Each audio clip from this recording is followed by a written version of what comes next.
This is the BiggerPockets podcast, show 735. The reality is, every property I've ever seen in my career is not up to code, okay? Most cities in the Bay Area where I live require you to get permits if you change the flooring, if you change the faucet, if you change your landscaping in the yard. If you actually look at what the city requires you to get permits for, it's everything. Even homes that are built, like new home construction, are not up to code with every single thing. Now, that does not mean it's okay to not get permits. It just means it's not a deal breaker immediately because something isn't permitted. What's going on, everyone? My name is David Greene, and if you don't know, now you know. This is the best, the biggest, and the baddest real estate podcast on the planet, and we are here to talk with you. In today's episode, a Seeing Greene style show, I take questions from you, the BiggerPockets community, and I answer them for everyone to hear, and boy, is it fun. We get into some tough stuff that doesn't get asked very often, and I had a very fun time answering some challenging questions. These included topics like, how much of the money that I am making and saving should I be investing? Is there a formula that I should be following? Should I pay off the existing properties that I have right now, or should I continue to expand? I'm not sure what the right road is for me. And I'm buying a property, but it's not all permitted. Should I go forward with it or should I not? How do I know what to make of this? All that and more on today's show. Before we get into it, I have a quick tip for you. This is very near and dear to my heart, and I hope all of you listen closely. Wealth building is about more than just buying property. I know you are here to learn about real estate investing, and that's what the show is. But it'd be wrong not to tell you that if you want to build wealth, you also need to save money. Now, this is like telling you that you need to eat your vegetables. I understand no one likes it, but pay attention to where your money is going. Tracking your expenses is incredibly frustrating, but incredibly fruitful. I've been sharing this within the communities that I run. All of the people that are following me, I'm telling everybody, we have a recession coming down the road. Every dollar you make needs to be protected. There are people that want to take it from you. Get serious about saving your money so that when the right deal comes, you're in a position to take it down.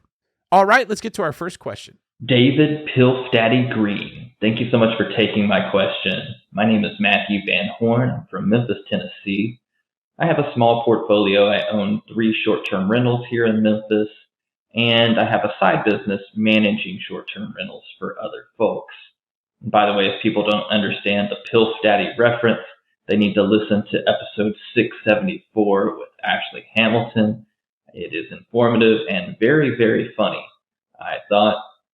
David, my question is this. How often should I invest relative to my savings rate? I hope that makes sense. Just to throw out an example, let's say that I'm able to accumulate $5,000 per month, whether that be from job, business, real estate income. Let's say I can accumulate $5,000 per month that can be reinvested toward future deals. Is there any formula or some sort of rule of thumb that says how often I should invest that? Is there kind of a rule of thumb that says you should invest once per year, so I should invest when I have that $60K after a year? Does it make sense to invest just simply as often as I can, no matter how small the deals are? Am I asking a dumb question? Just hoping you can help me out with this, David. I appreciate you. All right. Thank you, Matthew. I appreciate seeing you again. And yes, that was a hilarious episode with Ashley Hamilton. I highly recommend everybody who likes to laugh to go listen to that one. It's very fun as well as inspiring. All right. Let's talk about your question. I'm gonna do what I normally do. I'm gonna start with a broad take on it and then slowly get more narrow.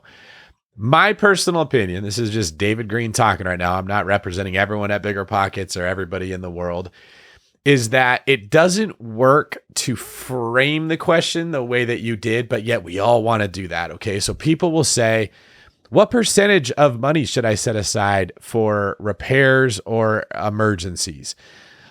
People will say, like you, what percentage of my income should I be investing? There's this comfort that comes from clear, concise formulas. Okay. Like if I can put it in a spreadsheet, it makes me feel like I'm being safe and I'm doing the right thing. The danger in this is that life does not work according to these rules that we create. A lot of these rules, if I'm being completely frank, come from financial advisors that are selling people like you that are listening to this on methods that come with inherent comfort, but they're not real. Okay. So like when Susie Orman or Dave Ramsey or whoever, like the stock trader person that you're listening to is talking, they have to package the information in a way that your brain can receive it and say, that makes sense, I will do that. They're trying to get you to take action, which is not inherently wrong. It just becomes dangerous when you think like life works in a spreadsheet, because it really doesn't. Okay. And like it actually becomes constricting for your own growth when you think this way. I had to go through the same little thing where you are, where Morpheus is holding out the red pill and the blue pill. And he's like, you could take the blue pill and you could wake up and you could go right back to how you thought before. Or you could take the red pill and you could accept the truth, but it's going to be very discomforting. And so I can't tell everybody when they need to take that pill or if they should. You have to make that decision for yourself. Okay. So I don't want to make it sound like I'm insulting you, Matthew, because I'm not. You're asking a great question that applies to so many people. I'm just trying to give some background that you're not going to hear in other places. The reality of real estate is you don't know when the thing's going to go wrong. Okay, I'm going through a process right now where I was kind of forced into it by someone stealing title to my properties and me having to sell and going into a 1031 and buying a whole bunch of real estate in a very short period of time. And then the perfect storm hit me. I can't get cities to approve permits. I can't get architects to draw up plans. I can't get contractors to finish jobs. I've got 8 vacant multi-million-dollar properties that are bleeding right now, and there is nothing I can do to get out of this mess. I did not see this coming because I didn't realize how bad the permit process would be. If I didn't have wildly big reserves because I'm extra conservative, this could tank me. I'll be fine because of the reserves, but it doesn't feel good. It sucks in the short term. And if I set it up where I have 6 months of reserves for every single property and I put it in a spreadsheet and this is the way that it works, I'd be screwed right now. Okay. I take a different approach. When I took that red pill, which is not to be confused with like political stuff, just that understanding that it's not going to work in a spreadsheet with real estate, I realized that there are 3 pillars that I need to focus on and excel at that actually work, whereas the spreadsheet approach doesn't. The first pillar is defense. I have a challenge every day. What percentage of my money can I save? Can I avoid buying the Ferrari? Can I avoid spending money extravagantly just because I have a lot of it? When I travel and I go to a hotel, do I upgrade to the presidential suite just because I want to look cool and I have the money to do it? Or do I stay disciplined and not do it? When I travel, do I make sure that my assistant is still looking for the cheapest flight, not just taking the shortest road of, David's got plenty of money, I'll just book him on this flight. That's losing at defense, and defense wins championships. So I'm always keeping my spending low. That doesn't mean I'm depriving myself, okay? But I don't spend money just to spend it. You will never see me, I hope, pouring out champagne from a bottle that's expensive just so everyone knows I have so much money I can burn it. I think that's wildly disrespectful to the finance gods when you live that way. The next pillar is offense. Am I making as much money as I possibly can? I'm making, like you're saying, you're making $5,000 a month. I would much rather have you asking a different question. David, how can I make more than $5,000 a month? How can I double the amount of money I'm able to make and save? Rather than at what rate should I be investing the money that I am making? It's just a better question to ask. If we're all keeping our pedal to the metal with offense, we're making as much money as we can. We're growing personally. We're looking for ways to challenge ourselves. We're getting out of our comfort zone. And the third pillar is investing. How do I invest as prudently as I can? Now, you're sort of asking me a question in Spanish and I'm answering it in French. I understand this can be confusing. I'm just saying I don't think I can answer the question you're asking because the world does not work that way. It works that way if it's like, I'm going to invest in stocks. They're going to get me a 7% return. And I can calculate that in the next 40 years of time, if I invested a 7% return, I can expect to have X amount of money. The reason that doesn't work is because inflation is higher than 7%, not just CPI inflation, but like how much money is being printed. Those predictable strategies that are comforting will cause you to lose. You cannot keep up with how much money is being printed doing that. The only way you win now is by excelling at the 3 pillars, saving as much as you can, making as much as you can, investing the difference. Now, when it comes to investing, I'm not going to say every month you should be spending $5,000 or investing it, or when you get to $60,000, you should spend $40,000 of it. Okay. What I'm going to say is you should be looking to excel in the pillar of investing, which means finding the best deal that you can. You might not buy a house at all for 3 years. And at the end of those 3 years, you come across 2 deals that you can buy for $400,000 that will have an ARV of $600,000 and will be great short-term rentals that will cash flow incredibly strong. And you got to buy them both. Okay, like that's more realistic for how things work out.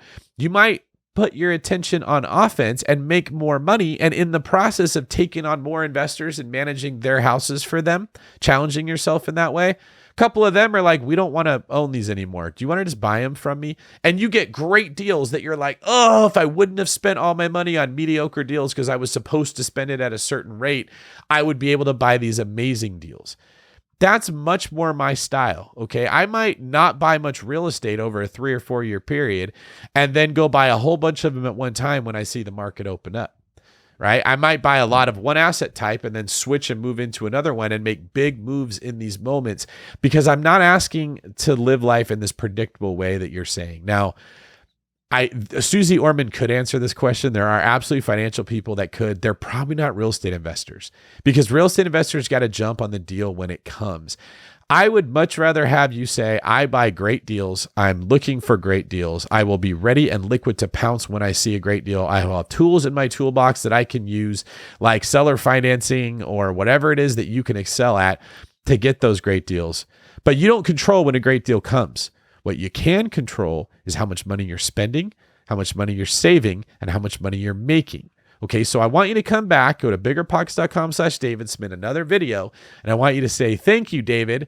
I'm a little upset you didn't answer my question, but I'm going to forgive you. What advice do you have for me for how I can make or save more than $5,000 a month? Here's what my business looks like, and we will take the question from that angle.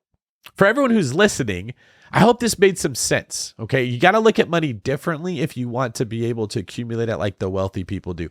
Wealthy people don't ask questions like that. You're not going to see the people that are really, really good with money saying, how much of my money am I supposed to spend or invest out of the month? You hear them saying, where are my opportunities? How do I take advantage of them? And how do I push myself to be a better version of me tomorrow than I was today? Our next video clip comes from Branco in Raleigh, North Carolina. Hey David, what's up, man? It's Branco with EXP here in Raleigh, North Carolina. I'll be brief. Thanks for everything you do, man. My wife and I, we're both 29 years old, make about $250,000 a year, have 4 homes, 3 house hacks, and 1 off-market deal. For the sake of this question, we would just pay off the 3 house hacks. And that's basically the question. Plan A, pay off. Plan B, don't pay off. And the reason we even think about Plan A paying off is because after paying off the $750,000 worth of mortgages, we would fund the Great Life, which is about 10 grand, 11 grand cash flow. And then I would still play around with HELOCs from those properties and still look for other deals, which is fun for me. Plan B would be to keep doing what we're doing and buying a house like a year, house like every year and a half, 2 years maybe. And I know that Plan B financially makes more sense because we would have more properties, obviously. But I don't know. It's just, since it's already funding the life, it just is enough. And I don't know. I would still look for deals. So it's tempting to pay it off. Again, I'm an agent. Maybe I'm thinking about it because market's kind of slowing down. I don't know. Any advice, wisdom would be greatly appreciated. Take care, man. Bye-bye. All right, Branco, this is a good question, and I appreciate your transparency. This is going to be like the last question where I'm going to have to break it down a little bit deeper. I can't just give you your answer. There are merits to both approaches. Paying off your real estate, living off the cash flow, not trying to be a multi-millionaire, just living a good life, or using leverage, using the skills you have as an agent, using the knowledge you're getting on BiggerPockets, using the skill set that will continue to increase every year to get better and better deals and build a bigger life, okay? I can't tell you which is the right road for you, and you know that. Here's what I can tell you. The approach of paying off your real estate made much more sense when interest rates were really high. It also made much more sense when we weren't printing money like we are right now. It doesn't mean that I'm telling you the other option of continue to scale is better for you. I'm saying that the scales are tipped in the favor of the people that are growing because of all the money that we printed. Let me give you an example. I remember very clearly a certain point in my life. I was probably 28 years old. I had just bought my house in Discovery Bay, California. It was a foreclosure. I believe I paid $272 for it. I bought it at an auction, used an FHA loan to get it. and I put like 3.5% down. But I was at a point where I really wanted one of the new Corvettes. They were like the Stingray model had come back. They were super cool. I had probably 7 rental properties, a couple in California and a couple in Arizona. I hadn't gone out to Florida yet. And I had talked with Tim Rode, who we've had on the podcast several times, about my future. And he's like, figure out how much money you need to retire, work to that number, stop when you get there.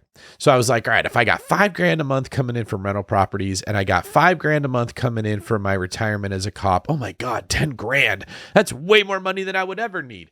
And if I pay off my house, I could drop my mortgage by another, it was like $900 or something like that. Okay. Here's what's crazy. When I was 28 years old, $10,000 was significantly more money than what it is right now. So my plan was, I talked to another police officer, Shane Caduti, and he's like, why do you care so much about money? You don't need it. Buy yourself a Corvette and enjoy life. And I actually had planned on hanging it up. Like, okay, I got my rentals. I don't need to worry about this stuff anymore. I'm just going to buy that Corvette. I'm going to keep a little lump sum in the bank to cover me, and then I'm just going to live an easy life. Something did not sit right with me. It was not greed. It was not ambition. I didn't have to prove anything. It was this little still voice that was like, this is a huge mistake if you do this. Don't do it. And I actually went a different route. I told somebody about my dilemma. They connected me with the bank in North Florida. I got a line of credit to start buying rentals. I learned the Burr method. I sold one of my Arizona houses. I went and bought about 10 or 11 more properties in Florida with the same $80,000 that I just kept recycling through Burr. I got way better at understanding construction, finding deals. I negotiated because I was doing this so often. I grew that to like probably 40 properties or so in Florida, plus my other ones. I got better. I wrote a book called Long Distance Real Estate Investing. I got involved with BiggerPockets. Here I am today, teaching this stuff at a high level as a business owner that owns different companies, and I can influence a lot of people.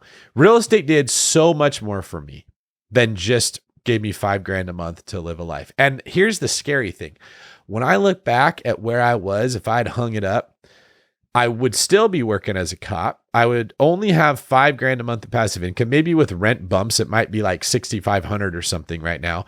But living in the Bay Area, Northern California, that is not, I don't want to make it sound like I'm elitist because I definitely live a modest lifestyle. It's not a lot of money, okay? Like you can live like that, but you can't travel anytime you want. I wouldn't be able to just go to Hawaii to go see Brandon. I would have to budget when I actually can travel. I would not own the condos that I own in Hawaii that I'm able to send family members to, business associates to, close friends I have. Like one of my favorite things is when a couple that's close to me is going through marital problems, I could just send them to my Hawaii condos and be like, listen, I'm taking care of everything. I'm paying for your plane. I'm paying for a babysitter. I'm paying for the condo. You're going to go and you're going to have a good time. Okay. Or I can send family members that love it. My mom loves visiting those places. Hawaii is her favorite thing.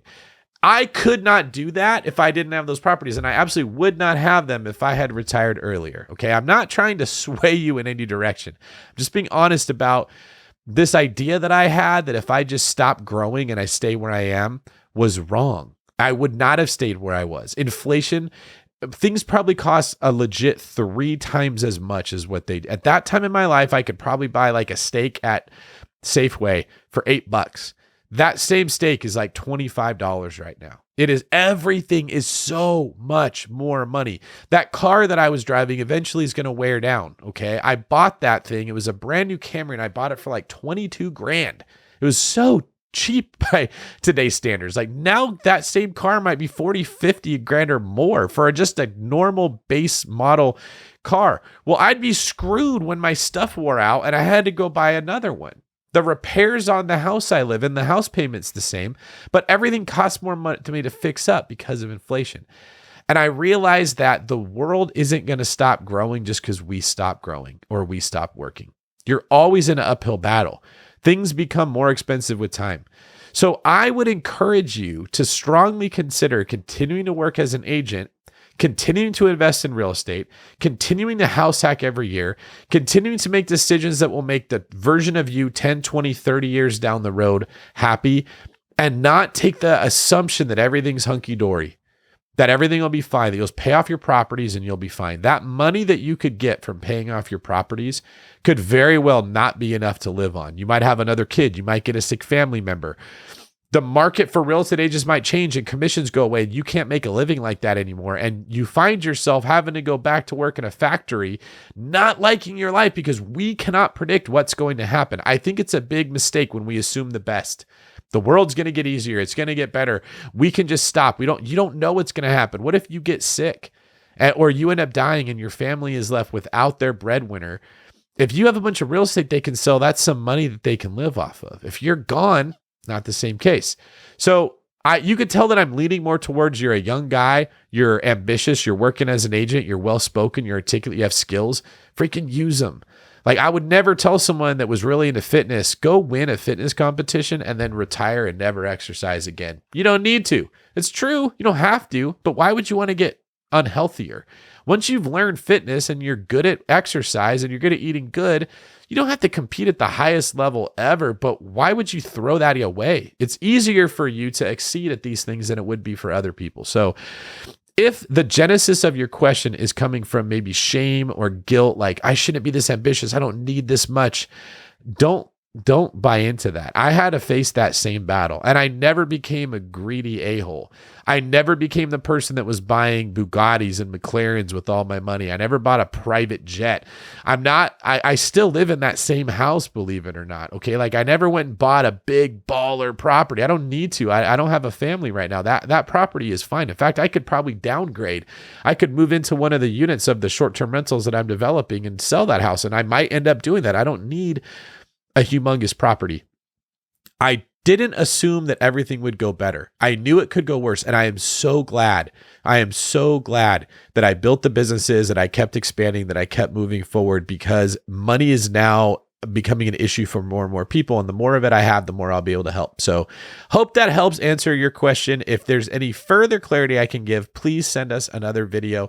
Let me know. Okay, David, I heard what you're thinking. Here's my question about what I should do. I'd love to follow up with you. And thank you for kind of being vulnerable and showing us all the questions that many people in your boat are all facing.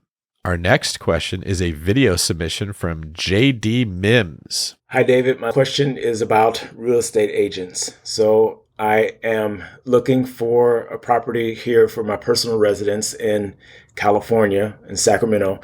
And I found a place that checked all of the boxes. The only issue I had was there was some work that was done to turn it into a duplex that was not permitted. Now, I asked the agent about the permits because I haven't actually bought property here in California. So I thought perhaps it works differently by state.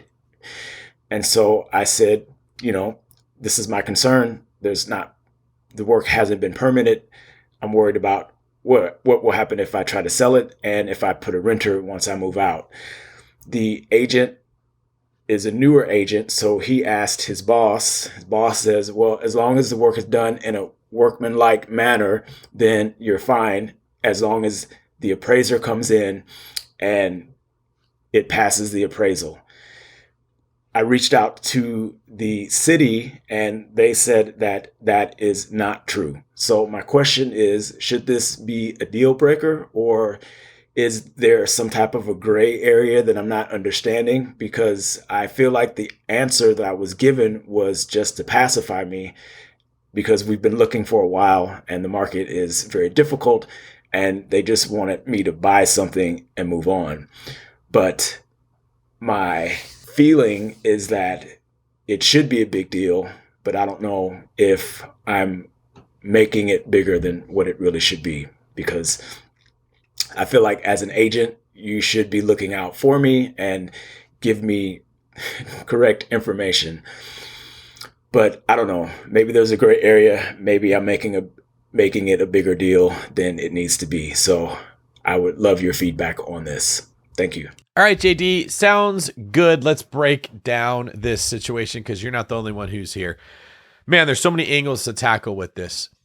First off, when you're saying, is this a big deal? We have to define what big deal is.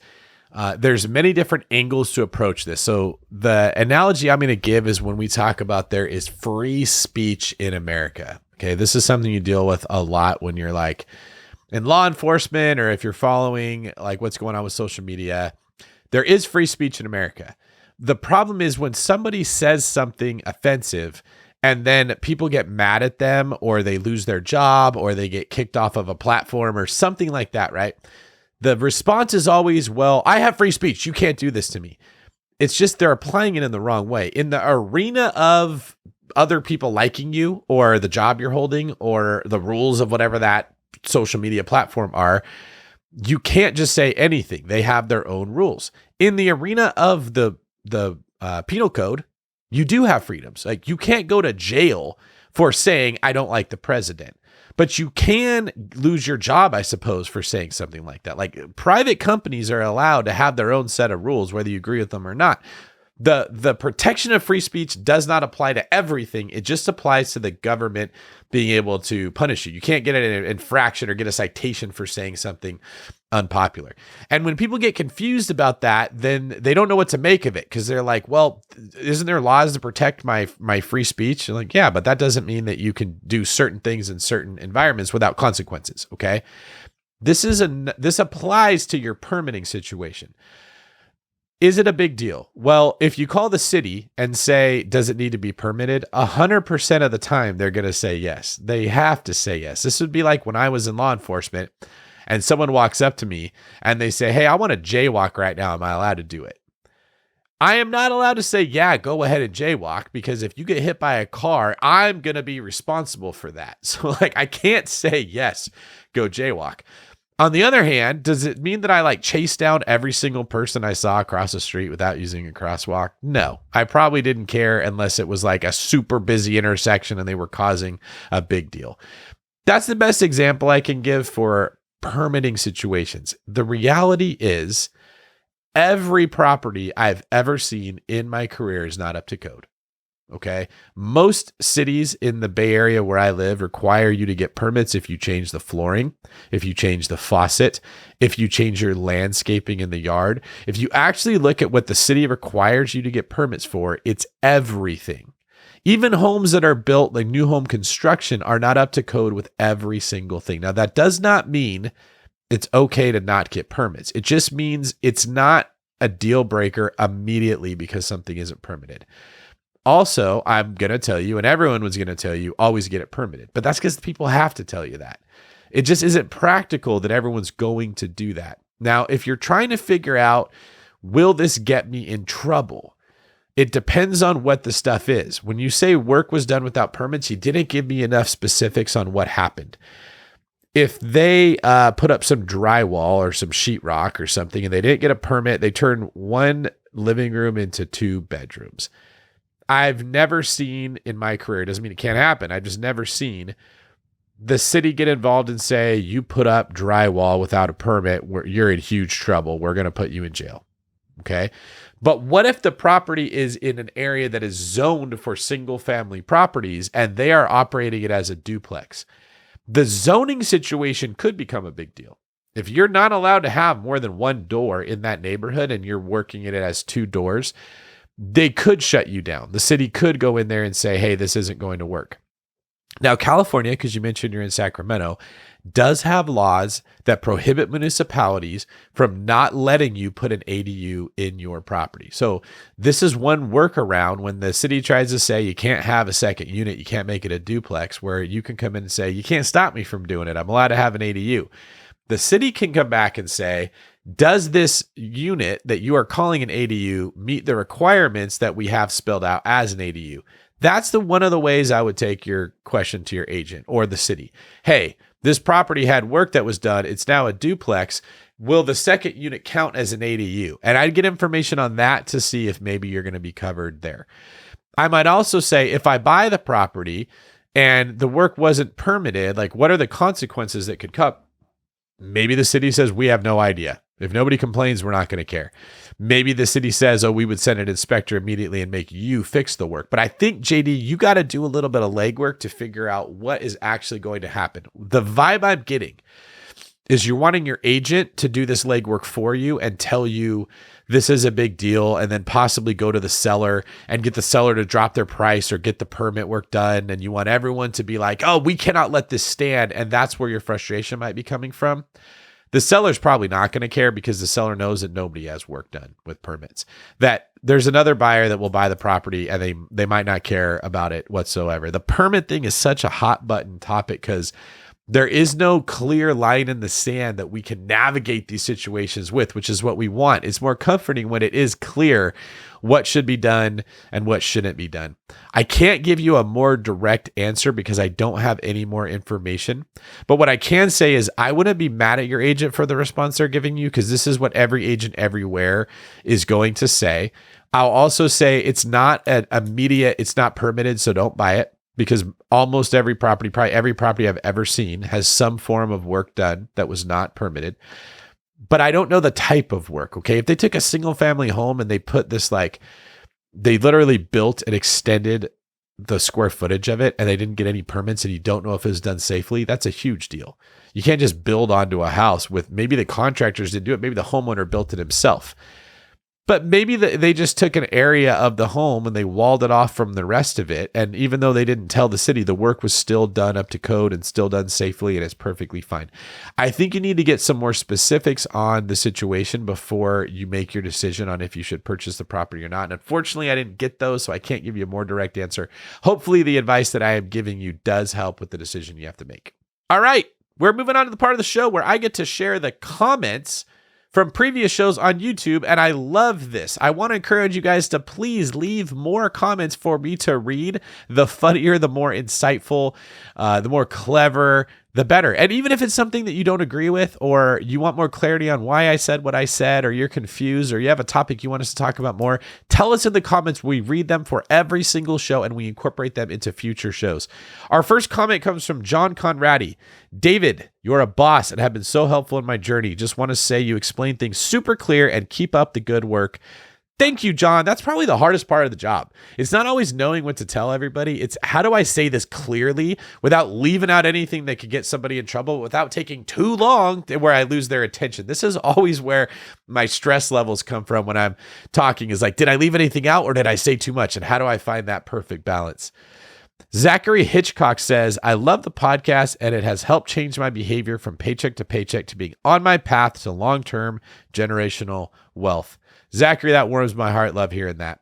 He goes on to say, question, I've learned quite a bit from these podcasts as well as books about negotiation.